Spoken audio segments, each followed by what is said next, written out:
Good morning, happy Thursday, Holiday Hill family.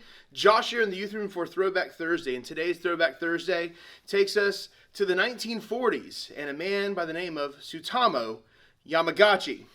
Yamagachi was a businessman in Japan during the height of World War II. And in 1945, he was part of a 3-month-long business trip that took him all the way to Hiroshima, Japan. He was wrapping up that business trip, and by his own description, he saw a flash of light. A wave hit him and knocked him down to the ground. His eardrums ruptured. He was temporarily blind, and now one whole side of his body is completely burned by radiation. He was one of the survivors of the Hiroshima atomic bomb. He was laid up and taken care of and tended to for about 3 days. And after he was done, the business trip is now at a conclusion.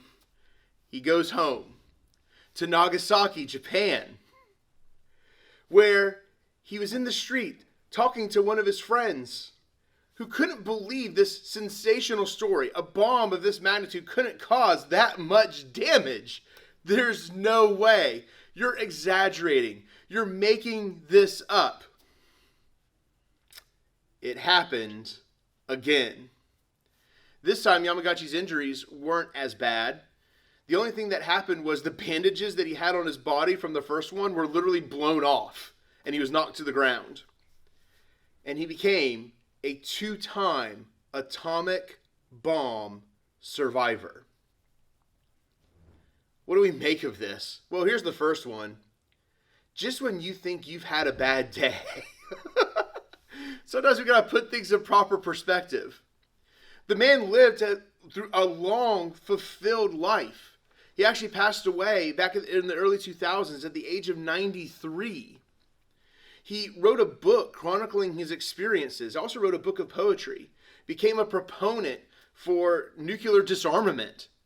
And spoke extensively about the dangers of how these things are very dehumanizing. And we don't understand the true ramifications of how terrible these weapons can really be. But he took a bad day and he made something of it. Guys, we're going to have bad days. It rains on the just and unjust alike. But sometimes it's good to put things in proper perspective. So my challenge and my encouragement to you today, in the midst of rough times, in the midst of disappointment times, in the midst of letdowns, put these things in proper perspective and perhaps even use it as fuel to do something wonderful. Take care, and God bless.